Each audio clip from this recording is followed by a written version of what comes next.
Morning, Mikel. Hello. Just wondering what the mood's been like in the squad since Wednesday's draw with Southampton. Well, we had the disappointment of not winning the game, but at the same time, I think the players realized that with the difficulty of playing 35 minutes with 10 men, a draw probably was a result that we had to take, and they could see some positives as well on the resilience and the attitude that they showed to hang on that result. So Everton on Saturday, they're coming into this having beaten Chelsea and Leicester in the past week. Yeah. So they're going to be full of confidence. How tough's this game going to be? It's always very tough to go to Goodison. I played there. I know them really well. And the teams are in two different moments, but we are preparing the game to go there and beat them because we need a result. What are your memories of your time at Everton? Magnificent. I have 7 incredible years. They treated me incredibly well. We were very successful for the team and the resources that we had in the moment. And I still have a lot of love, admiration, and friends over there because I'm grateful. They treat me really, really well, and I really enjoyed being part of that family. Just finally, your 1-year anniversary on Sunday as Arsenal manager. How do you reflect on this past year? Well, I think it's been one of the most challenging years of the club's history for many, many different reasons. I think that we have made a lot of progress and we have implemented a lot of positive things that have worked really, really well. We have gone through structural changes all across the club that obviously has shaken the club big time. I would say the highlights of that year is the 2 trophies that we have won together. And the most disappointing thing is that we haven't had our fans with us to take us through this difficult moment. And I think it could have been a really, really positive year. But the reason forming the Premier League is taking the gloss of what we've done in a calendar year. But we have to accept that the Premier League form in recent weeks is not been good enough for this football club. Thanks very much, Mikel. Good luck on Saturday. Thank you. Thanks, Faye. Gail from Sky. Mikel, it was your first big kind of job in management. You know, how tough has it been on you? Is the job more difficult than you thought it would be? Well, I know and I realize how difficult a job is in normal conditions. When you get to a club that has to go through what we've been through in a year, and on top of that, you have a pandemic that is affecting the whole industry and the way that you can even leave your profession and do what you are able to do normally. It's even more challenging, but it's what we have. At the same time, I'm telling you that I love what I do. I feel so lucky and privileged to represent this football club. And these are circumstances and contexts that in this moment are what they are, and we have to face them because there is no other choice. You talked about playing 35 minutes again with 10 men. That's 3 red cards in the last 5 games, isn't it? What are you doing to work with your players? Because clearly you're not going to be able to win games, are you, with 10 men? Well, I said the other day, I think we have 7 red cards now since I joined, 2 disciplinary and the rest they've been for different actions. The last one with Gabi is at 22 years old, that is settling in the Premier League, don't forget that. And there were 2 very different actions. But obviously that in this moment we cannot afford because the Premier League level is too high and the margins for us at the moment are too small to win or lose football matches. And just finally from me, concussion subs, you saw sort of close up, didn't you, a few weeks ago, Luiz, yeah. You know, how important it could be. Is it a great move for football given we're still unclear, aren't we, about long-term effects of head injuries? And how important is it to take players out of that adrenaline-fueled arena just for a few minutes to get a really good assessment? I think it's great progress considering that the Premier League is open up that window to explore what we can do. If there is something we can do better, and at least we can test it. There is a lot of question marks on how and when we can do it.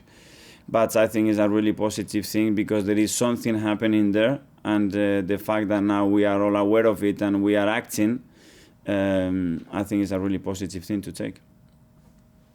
Thank you. Thanks. Thanks, Gail. We'll come next to George from the BBC. Thanks, Mark. Hello, Mikel. Hi, George.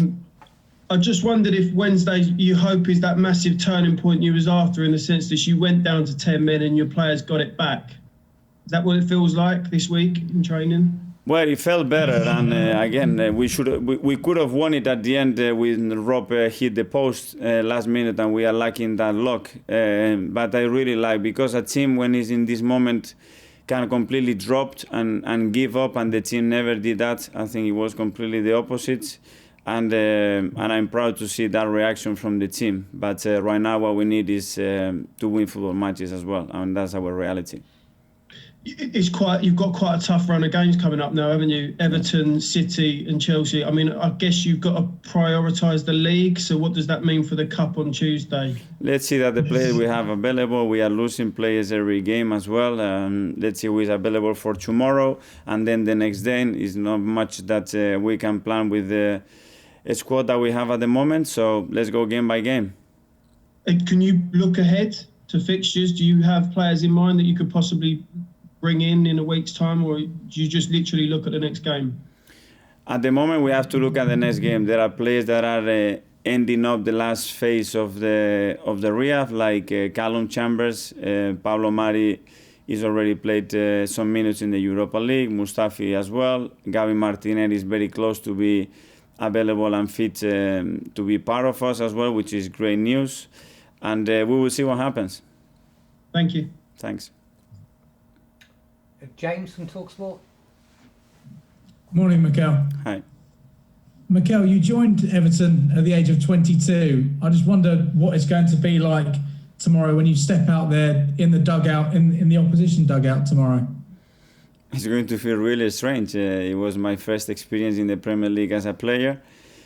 A lot has happened since then, and as I said before, so grateful for the years that I had over there, and now a privilege to be going back to Goodison, representing Arsenal and being the manager.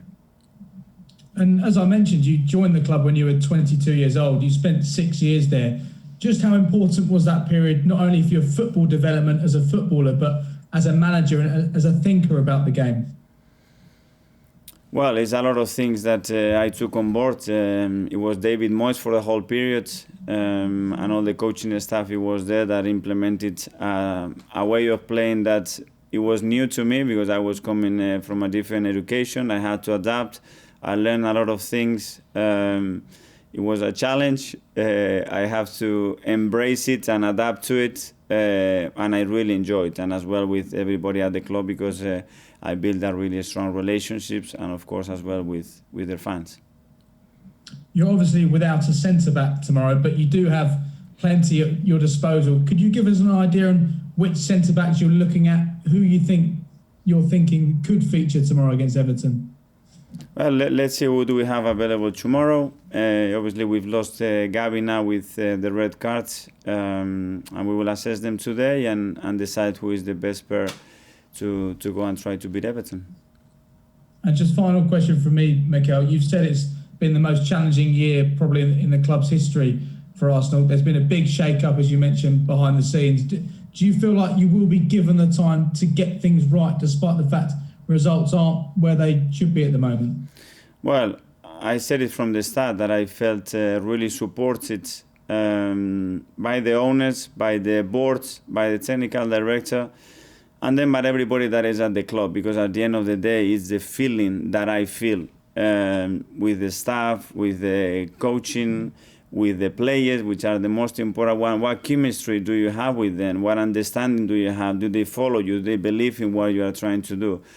And I always have to say thank you, because I haven't seen anything that goes against what we are trying to do.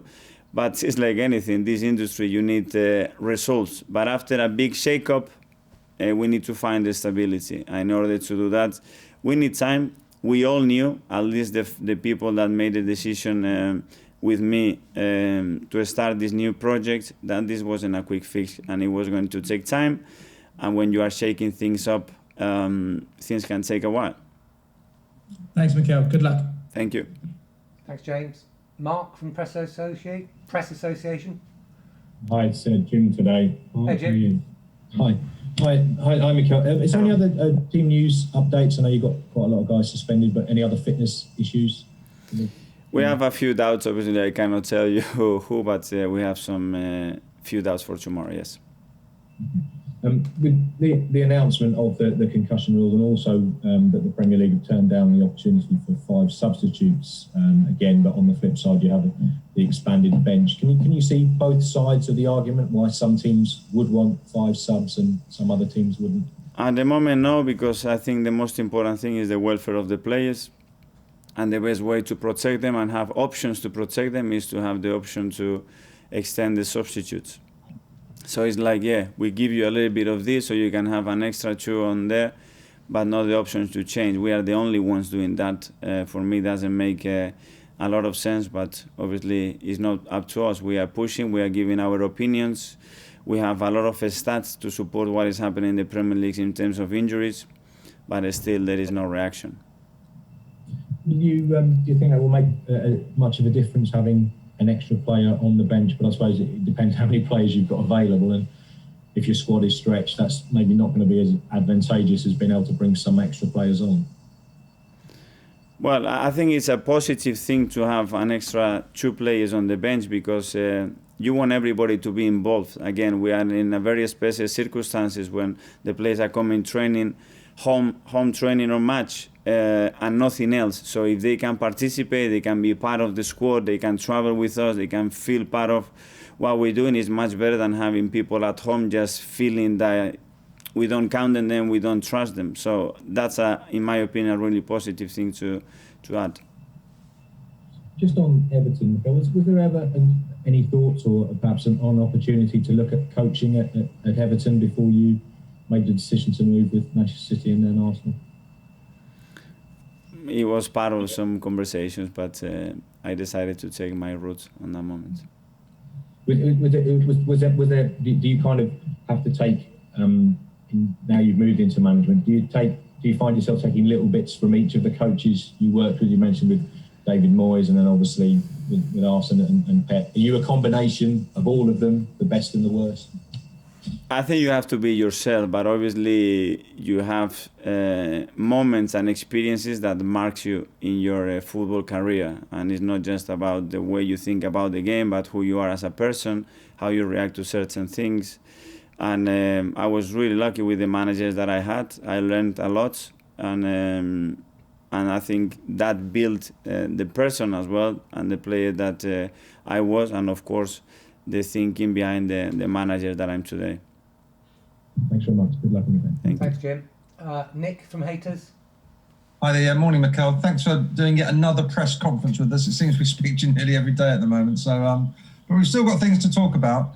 I'm just wondering about the balance of your team. When people analyse Arsenal, they say you're much stronger on the left than the right in terms of attacking and defending. Were you happier against Southampton with Ainsley at right back and Pepe on that right-hand side? Or do you think that's something you can work on, or you'd still need to find the right balance? Well, there is a lot of things to discuss there. When you go into the defensive phase and the way or the areas we have conceded the goal and how we can concede them, just to say, okay, we are weaker on one side or the other, I don't think it's fair. Attacking-wise, for some connections, some relationships that we have in the pitch, we tend to be a little bit more efficient in some areas, but the reality is that we have to change personnel a lot for different reasons, suspensions, injuries that we have. So to find that cohesion and balance with 2 sides is very difficult. And I think if you compare any team in the Premier League, you will find some unbalances of areas where they are more dangerous, or runs in behind that they put here, or goals that come more from one side or the other. It's something common. Did Ainsley do enough to keep his place, or does Hector Bellerin come straight back in after his suspension? Ainsley, I think he had a good game. I think he's evolving really good. I think he's made in this year a big progress, and I think he's in a much better place than what he was a year ago, and he needs to keep doing what he's doing. So you wouldn't tell me if he was going to play anyway, would you? Not okay, right now. Just a quick word on Gabriel Martinelli. He's playing again for the under-23s tonight. What can he add to the squad once he's available to you again? Gabi is pure of enthusiasm, energy, belief, charisma, and goals. And this is him. He's around the training ground, he's around a training session, and the energy is different because he goes 100 miles an hour. He's got this passion, his way of playing, and he is a threat. He's a player that we've been missing because he brings something special to the team. He's contagious with his attitude, and I think it's going to be a big boost when we have him.